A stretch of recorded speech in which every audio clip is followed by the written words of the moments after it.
thank you for coming. Thank you for hosting me. As you know, a lot of people are transitioning to online for the first time now, or they had to do it in March. And so we were hoping that you could tell us a little bit about your online teaching experience, the things you like and the things that you've learned.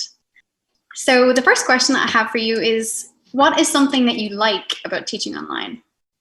Well, I think it's more like the transformation that happened in me. I didn't want to teach online. I thought it would be very hard to teach an inductive case-based course. And then by developing the online course, I'm very glad I did it, because there were a lot of things that my teaching improved in a face-to-face setting and online setting. So the whole opportunity to rethink the course, to think about what are the elements that you can do asynchronously versus synchronously, how to create engagement, that's a great opportunity, in fact, to stop and think about your course. So there is this course preparation that I think that feature, going through that process helped me a lot. And there are other things that I like, for example, in the online environment, is that everyone is in the first row. You have a lot of people, I can see up to 49 on Zoom, for example, and I can see their names, I can see their faces. And that's different from a classroom setting. In a classroom setting, they are far away. Sometimes they are in the last row. I cannot see their names very well. And also, for example, if I'm teaching and I'm asking a question, yes, no question, I ask them to go to participants. They answer yes, no. So I can see, okay, that person answered no, and that student has not participated in the previous week. So let me call that student and ask, why did you say no? Or something. So it creates opportunities for engagement that are different from the face-to-face, and I would say better than the face-to-face environment. It's easier to do that in an online environment. So also, I like that feature. I mean, people have this concept that online teaching would be less engaging, or that you would feel more distant. In fact, I feel probably closer to the online students, because everybody's here in front, I can see their names, etc. So I like this feature on the delivery part.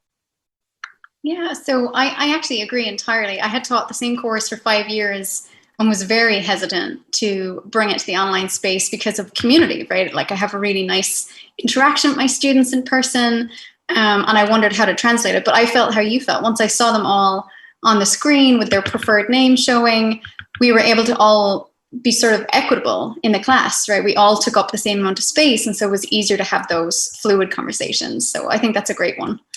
Like I said, there are some faculty who are brand new to teaching online. So they haven't had a chance to try anything and hone it yet. What is something that you would tell them to begin with? Where would you tell them to start? What is the message that I want to deliver, and how to deliver that message? What can be done asynchronously before? What should be done after the class? And usually, I mean, initially I was resistant to teaching online, because I thought it would be very hard to develop those elements, to develop some things that I did in the classroom that I said, I need to be in the classroom to do that. But then, as you start thinking more about that, you start, okay, maybe I don't, that one specific dynamic that I do in the classroom, you could move that online and do through a mini case, a discussion board, anything that fosters interaction. And then you will use the live session time to make sense of that, to kind of tie everything together. So I think that just thinking about what do you need to deliver? How do you deliver that on the face-to-face format? And then you start having smaller blocks. Okay, this one I can do offline. I can do asynchronously. This one I need to do in the live session. So you start kind of slicing and having kind of different elements that are delivered in different modes to the students. I structure around puzzles. So for every week, my asynchronous kind of element, it's always a puzzle. It starts with a puzzle. It starts with a puzzle that comes from the theory that I want to explore in that week. So why that happens? Or maybe sometimes it's a mini case that this company is facing a situation. What do you think about what the company is doing? Do you agree with that or not? So the idea is that with that, it's just a short kind of sometimes it's a 2-minute video, sometimes it's a mini case there's just an introduction to the challenge that we're trying to answer to solving that a week. And then the students go to discussion board, they talk about that, they try to generate their own knowledge based on what they have read. I give them some readings, so they have to make sense of the readings, they have to apply the readings to that specific situation that it's portrayed there in that puzzle. And then they have to submit that by Saturday. On Sunday, there is a video where I give my solution to the puzzle. So I'm excited to get a tour of how you use the puzzle method in your online teaching. So take us away, Paulo.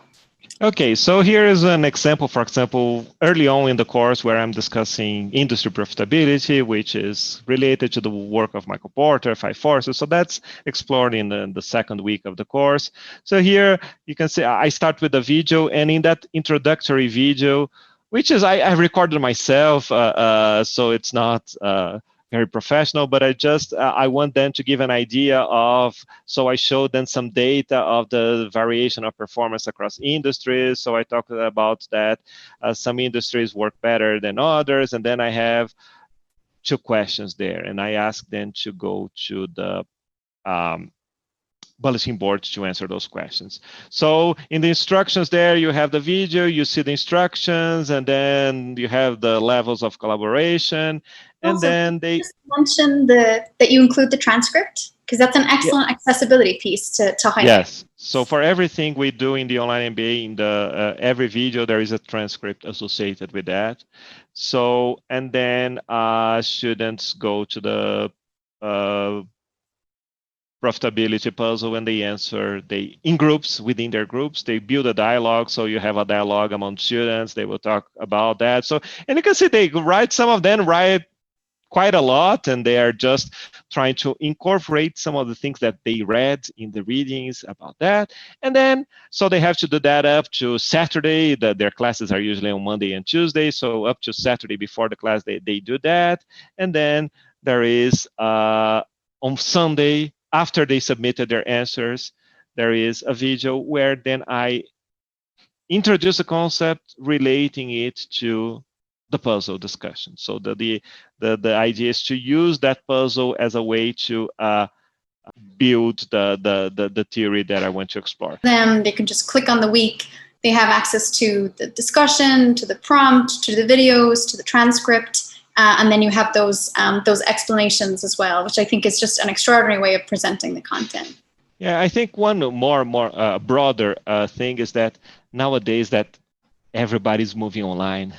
There are so many lessons on how to behave, how to look good, how to do, and people feel swamped that they have to have the latest gadgets, that they have to do a certain, and you're not George Clooney, you're not a Hollywood star, you're not going, so this is something that, okay, some people like, so we have some faculty that they love gadgets and they will kind of be like in teaching a lesson from Mars or the moon. That's okay if that's your style, but find something that reflects yourself, and the basics of good teaching.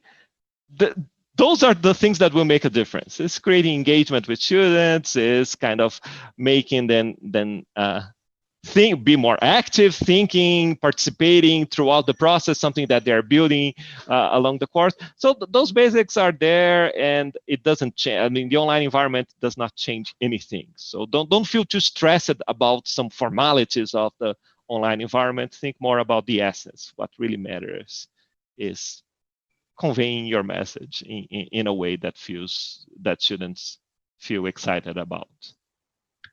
I absolutely agree, and I think especially when people for whom they moved online during COVID-19 because of the switch and the campus closing, I think there was a lot of, this is all of the possible tech that you could use and all of the tools that you could use, but to a certain extent it still boils down to the fact that online teaching is still teaching, and the things that made you a great teacher are probably around how you interact with your students, how you build student engagement, how you work with your students, versus any special tool or gadget. Not that they aren't great and they aren't fun, but like you said, I think if people are starting out and they're thinking, I need to get all of the tech, sometimes that's not the best first place to start.